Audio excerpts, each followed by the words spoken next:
السلام عليكم ورحمة الله وبركاته. نحمده ونصلي على رسوله الكريم، أما بعد، فأعوذ بالله من الشيطان الرجيم. بسم الله الرحمن الرحيم.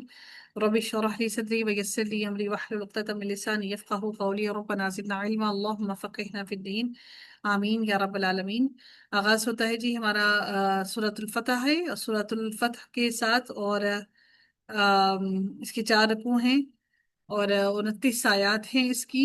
بدری سورہ ہے، 48 نمبر پر قرآن میں ہے، اور 111 نمبر پر اس کا نزول ہے۔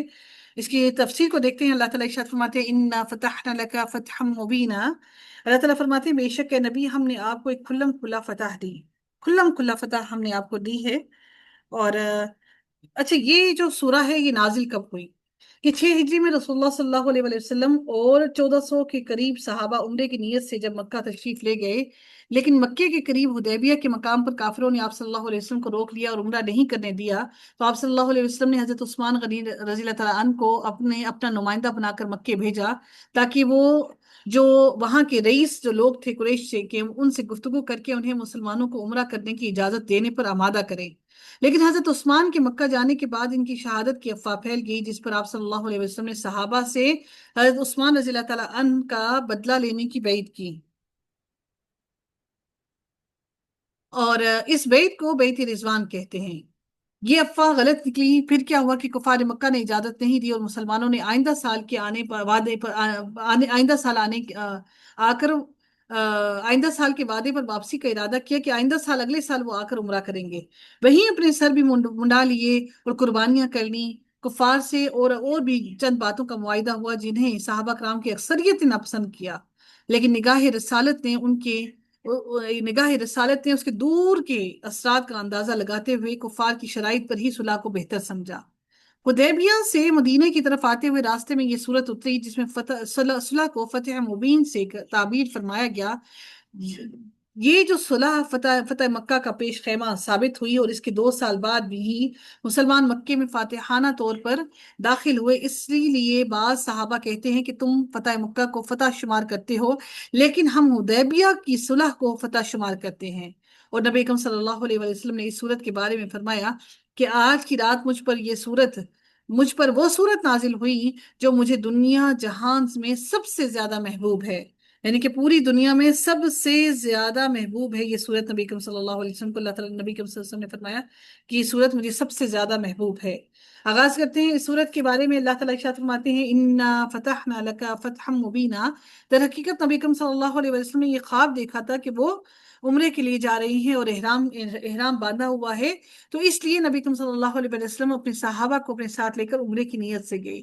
پھر نبی اکرم صلی اللہ علیہ وسلم نے صحابہ کرام سے یہ کہا کہ میں نے اب یہ نہیں دیکھا تھا کہ کون سے سال، اس سال میں عمرہ کیا یا اگلے سال میں عمرہ کیا۔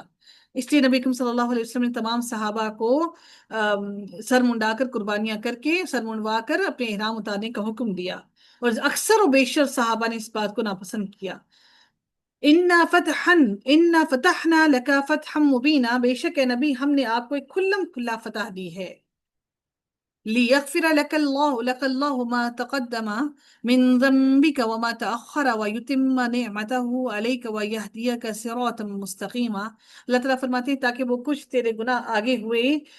تاکہ جو کچھ گناہ تیرے آگے ہوئے اور جو پیچھے سب کو اللہ تعالیٰ معاف فرمائے۔ یعنی اس سے مراد کیا ہے کہ وہ سارے امور ہیں جو آپ صلی اللہ علیہ وسلم نے اپنے فہم اجتہاد سے کیے، لیکن اللہ تعالیٰ نے انہیں ناپسند فرمایا، جیسے عبداللہ بن ام مکتوم وغیرہ کا واقعہ، جس پر اللہ تعالیٰ نے سورہ عباسہ کا نزول فرمایا۔ یہ معاملات اور امور اگرچہ کہ گناہ اور منافی عصمت نہیں، لیکن آپ صلی اللہ علیہ وسلم کی شان کی پیش نظر انہیں بھی کوتاہیاں شمار کر لیا گیا، جس پر معافی کا اعلان فرمایا جا رہا ہے۔ اللہ تعالیٰ نے یہاں پر فرمایا تاکہ جو کچھ تیرے گناہ آگے ہوئے اور جو پیچھے سب کو اللہ تعالیٰ معاف فرمائے، اور تجھ پر اپنا احسان پورا کر دے اور تجھے سیدھی راہ چلائے۔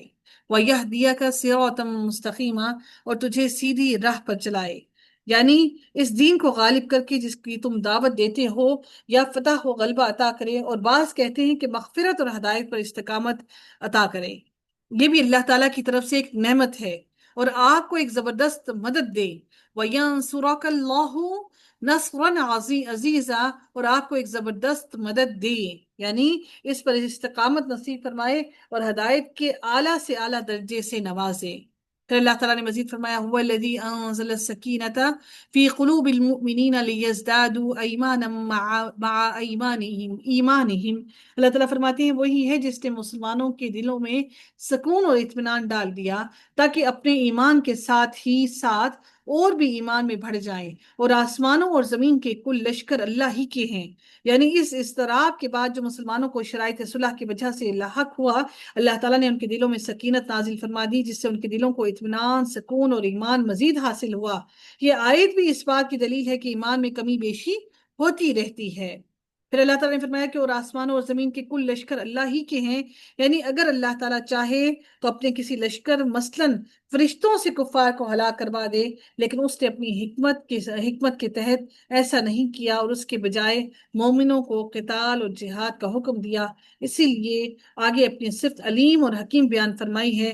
یا مطلب یہ ہے کہ آسمان اور زمین کے فرشتے اور اسی طرح دیگر اللہ تعالیٰ نے جو لشکر، جتنے بھی لشکر ہیں قوت اور طاقت میں چاہے وہ کتنے ہی ہوں، سب اللہ تعالیٰ کی تابع فرمان ہیں اور ان سے جس طرح وہ چاہتا ہے کام لیتا ہے. بعض دفعہ وہ ایک کافر گروہ کو یہ دوسرے کافر گروہ پر مسلط کر کے مسلمانوں کی امداد کر دیتا ہے اور کافروں کو آپس میں لڑ بھڑا کر اور مسلمانوں کی مدد کر کے مسلمانوں کو طاقتور کر دیتا ہے. اس کا مقصد بیان کرنے کا یہ ہے کہ اے مومنو، اللہ تعالیٰ تمہارا محتاج نہیں ہے. وہ اپنے پیغمبر اور اپنے دین کی مدد کا کام کسی بھی گروہ اور لشکر سے لے سکتا ہے. اور اللہ تعالیٰ دانا اور باحکمت ہے. وَكَانَ اللَّهُ عَلِيمًا حَكِيمًا. اللہ تعالیٰ دانا اور باحکمت ہے. اللہ تعالیٰ کی ہر معاملے میں، ہر کام میں پوری کی پوری حکمتیں چھپی ہوئی ہیں. پھر میرے رب نے اگلی آیت میں فرمایا لِيُدْخِلَ الْمُؤْمِنِينَ وَالْمُؤْمِنَاتِ جَنَّاتٍ تَجْرِي مِن تَحْتِهَا الْأَنْهَارُ خَالِدِينَ فِيهَا وَيُكَفِّرَ عَنْهُمْ سَيِّئَاتِهِمْ وَكَانَ ذَلِكَ عِندَ اللَّهِ فَوْزًا عَظِيمًا. پھر اللہ تعالیٰ فرماتے ہیں کہ تاکہ مومن مردوں اور عورتوں کو ان جنتوں میں لے جائے جن کے نیچے نہریں بہہ رہی ہیں، جہاں وہ ہمیشہ رہیں گے، اور ان سے ان کے گناہ دور کر دے. اور اللہ تعالیٰ کے نزدیک یہ بہت بڑی کامیابی ہے. کیا کامیابی ہے؟ کہ اللہ تعالیٰ انسان کو جنت میں لے جائے، اس کے تمام گناہوں کو معاف کر دے. پھر اللہ تعالیٰ نے اگلی آیت میں فرمایا وَيُعَذِّبَ الْمُنَافِقِينَ وَالْمُنَافِقَاتِ وَالْمُشْرِكِينَ وَالْمُشْرِكَاتِ الظَّانِينَ بِاللَّهِ ظَنَّ السَّوْءِ. پھر اللہ تعالیٰ نے فرمایا اور تاکہ ان منافق مردوں اور منافق عورتوں اور مشرک مردوں اور مشرکہ عورتوں کو عذاب دے جو اللہ تعالیٰ کے بارے میں بدگمانیاں رکھنے والے ہیں. حدیث میں آتا ہے کہ جب مسلمانوں نے سورہ فتح کا ابتدائی حصہ سنا لِيَغْفِرَ لَكَ اللَّهُ، تو انہوں نے نبی اکرم صلی اللہ علیہ وسلم سے فرمایا آپ صلی اللہ علیہ وسلم کو مبارک ہو، ہمارے لیے کیا ہے جس پر اللہ تعالیٰ نے آیت لِيُدْخِلَ الْمُؤْمِنِينَ نازل فرما دی. بعض کہتے ہیں کہ یہ جو لفظ ہے لِيَزْدَادُوا یا يَنْصُرَكَ کے متعلق ہے، یعنی کہ تاکہ اللہ تعالیٰ آپ کو اور مزید بڑھا دے آپ کے ایمان میں اور آپ سب کی مدد فرمائے. تو اللہ تعالیٰ نے یہاں پر جو ارشاد فرمایا کہ اللہ تعالیٰ کی طرف سے یہ کامیابی ہے ان تمام لوگوں کے لیے کہ اللہ تعالیٰ نے تمام مسلمانوں کو فتح مبین عطا کی، کھلم کھلا فتح اللہ تعالیٰ نے ان سارے کے سارے مسلمانوں کو عطا کی کہ اللہ تعالیٰ نے ان سب سے بغیر لڑائی جھگڑے کے ان سب کو فتح نصیب فرمائی. چونکہ مسلمان بغیر ہتھیار کے اس وقت گئے تھے تو اللہ تعالیٰ کی اس کے پیچھے بھی حکمتیں چھپی ہیں. یعنی اللہ تعالیٰ نے اللہ تعالیٰ نے اپنے حکمت کے تحت رسول اللہ صلی اللہ علیہ وسلم اور صحابہ کرام کے بارے میں گمان رکھتے ہیں کہ یہ مغلوب یا مقتول ہو جائیں گے. وہ جو لوگ یہ گمان رکھتے تھے کہ یہ مغلوب یا مقتول ہو جائیں گے اور دین اسلام کا خاتمہ ہو جائے گا، اللہ تعالیٰ نے اپنی مشیت اور اپنی حکمت سے ان تمام مسلمانوں کو محفوظ کر لیا. ایک بڑی تعداد 1400 مسلمان نبی اکرم صلی اللہ علیہ وسلم کے ساتھ اس عمرہ کے لیے نکلے تھے اور اپنی تمام کی تمام پختہ ایمان کے ساتھ تھے، کیونکہ اس وقت تک مسلمان حج اور عمرے کے لیے مکہ نہیں جا سکتے تھے، ان کے لیے مکہ میں داخلہ منع تھا. پھر اللہ تعالیٰ فرماتے ہیں اگلی آیت کے اندر، رب کائنات ارشاد فرماتے ہیں کہ دراصل انہیں پر برائی کا پھیرا ہے، اللہ ان پر ناراض ہوا اور انہیں لعنت کی اور ان کے لیے دوزخ تیار کی ہے اور وہ بہت بری لوٹنے کی جگہ ہے. اس سے مراد کیا ہے کہ یعنی جس گردش عذاب یا ہلاکت کے مسلمانوں کے لیے منتظر ہے وہ انہی کا مقدر بنی. وَلِلَّهِ جُنُودُ السَّمَاوَاتِ وَالْأَرْضِ وَكَانَ اللَّهُ عَزِيزًا حَكِيمًا. اور اللہ ہی کے لیے آسمانوں اور زمین کے لشکر ہیں اور اللہ تعالیٰ غالب اور کمال حکمت والا ہے. إِنَّا أَرْسَلْنَاكَ شَاهِدًا وَمُبَشِّرًا وَنَذِيرًا. اللہ تعالیٰ فرماتے ہیں یقیناً ہم نے تجھے ایک گواہی دینے والا اور خوشخبری سنانے والا اور ڈرانے والا بنا کر بھیجا. لِتُؤْمِنُوا. اللہ تعالیٰ فرماتے ہیں لِتُؤْمِنُوا بِاللَّهِ وَرَسُولِهِ وَتُعَذِّرُوهُ وَتُوَقِّرُوهُ وَتُسَبِّحُوهُ بُكْرَةً وَأَصِيلًا. اللہ تعالیٰ فرماتے ہیں تاکہ اے مسلمانوں تم اللہ اور اس کے رسول پر ایمان لاؤ اور اس کی مدد کرو اور اس کا ادب کرو اور اللہ کی پاکی بیان کرو صبح کے وقت اور شام کے وقت، دونوں وقت اوقات پہ. جو ہم لوگ تسبیحات کرتے ہیں نا صبح کے وقت پہ اور شام کے وقت پہ، دراصل ان تسبیحات کا فائدہ یہ ہوتا ہے کہ جب ہم ان تسبیحات کو کرتے ہیں تو ان کے درمیان کے جتنے بھی اوقات ہوتے ہیں وہ تمام اوقات ہمارے تسبیحات میں ہی شمار ہو جاتے ہیں. تو صبح کے وقت اور شام کے وقت تسبیحات کرنے کی یہ بہت بڑی فضیلت ہے کہ صبح کی ہوئی تسبیح آپ کے سارے دن کی تسبیح کے برابر اور شام کی وقت کی تسبیح پوری رات کی تسبیح کے برابر کرا دی جاتی ہے، اور انسان کو تمام رات کی تسبیح کے برابر اجر و ثواب ملتا ہے. پھر اللہ تعالیٰ نے فرمایا ان الذین یبایعونک انما یبایعون اللہ. اللہ تعالیٰ فرماتے ہیں جو لوگ تجھ سے بیعت کرتے ہیں، اچھا سوری یہ آیت بیچ میں سے رہ گئی ہیں. لِتُؤْمِنُوا بِاللَّهِ وَرَسُولِهِ وَتُعَزِّرُوهُ وَتُوَقِّرُوهُ وَتُسَبِّحُوهُ بُكْرَةً وَأَصِيلًا. اللہ تعالیٰ فرماتی ہیں تاکہ اے مسلمانوں تم اللہ اور اس کے رسول پر ایمان لاؤ اور اس کی مدد کرو اور اس کا ادب کرو اور اللہ کی پاکی بیان کرو صبح اور شام اللہ کی پاکی بیان کرو. پھر اللہ تعالیٰ نے فرمایا کہ جو لوگ ان الذین یبایعونک انما یبایعون اللہ، جو لوگ تجھ سے بیعت کرتے ہیں وہ یقیناً اللہ سے بیعت کرتے ہیں، ان کے ہاتھوں پر اللہ کا ہاتھ ہے. یعنی یہ بیعت رضوان جو تھی دراصل اللہ ہی کی ہے کیونکہ اسی نے جہاد کا حکم دیا ہے اور اس پر اجر بھی وہی عطا فرمائے گا. جس طرح دوسرے مقام پر اللہ تعالیٰ نے فرمایا کہ یہ اپنے نفسوں اور مالوں کو جنت کے بدلے اللہ کے ساتھ ان کا سودا ہے. یہ اسی طرح ہے جیسے اللہ تعالیٰ نے فرمایا من یطیع الرسول فقد اطاع اللہ. جس نے رسول کی اطاعت کی اس نے در حقیقت اللہ تعالیٰ کی بھی اطاعت کی، اس نے اللہ کی اطاعت کی کیونکہ رسول اللہ تعالیٰ کی اطاعت کی طرف بلاتے ہیں.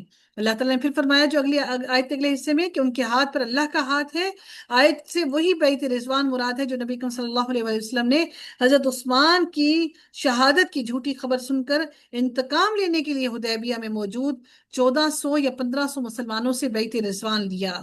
نکثن در حقیقت عہد شکنی سے مراد یعنی بیعت کا توڑ دینا، یعنی عہد کے مطابق لڑائی میں حصہ نہ لینا ہے. یعنی جو شخص ایسا کرے گا تو اس کا وبال اسی کے سر پر ہوگا، اس کا وبال وہی انسان اٹھائے گا جو بیعت رضوان کو توڑے گا. پھر اللہ تعالیٰ نے اگلی آیت میں مزید ارشاد فرمایا اگلے رکوع میں